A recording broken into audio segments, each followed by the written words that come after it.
আচ্ছা, একজন আমাকে জিজ্ঞাসা করেছেন যে পশ্চিমবঙ্গের বাইরে গিয়ে কমার্স মানে বলছেন যে চয়েসটা যদি এটা হয় যে পশ্চিমবঙ্গের ইঞ্জিনিয়ারিং কলেজ বনাম বাইরের মানে অন্য রাজ্যের ইঞ্জিনিয়ারিং কলেজ, পশ্চিমবঙ্গের কমার্সের কোনো কলেজ বনাম বাইরের কমার্সের কলেজ, আমার কি করা উচিত?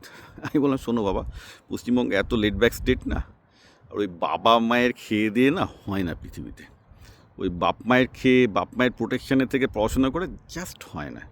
যদি সুযোগ থাকে পশ্চিমবঙ্গ ছেড়ে কলেজ লাইফেই পারলে স্কুল লাইফেই বাইরে বেরিয়ে যাও, কেউ হোস্টেলে থাকো, অন্য রাজ্যে গিয়ে থাকো, অন্য রাজ্যে গিয়ে মেসে থাকো, স্ট্রাগল করো, তাহলে মানুষ হবে। নাহলে যতদিন ওই বাবা মা প্রোটেকশান, বাবা মা ওই মা মুখে করে খাইয়ে দেবে, এই করবে, বাবা প্রোটেকশান দেবে, ঠিকঠাক সময় খাবারটা পেয়ে যাবে, ওইভাবে কেউ মানুষ হয় না, অ্যাবসলিউটলি জিরো। সুতরাং যারা এই দ্বিধাদ্বন্দ্বের মধ্যে আছে যে পশ্চিমবঙ্গের কলেজে পড়বে না পশ্চিমবঙ্গের বাইরের কলেজে পড়বে, চোখ কান বুঝে পশ্চিমবঙ্গের বাইরের কলেজে চলে যাও। এই নয় যে পশ্চিমবঙ্গের বাইরের কলেজ বেটার বা এইসব কিছু, যাবে এই জন্যে যে ওখানে গেলে তোমাকে একা একা থাকতে হবে, নিজে সার্ভাইভ করার স্কিলগুলো বাড়বে।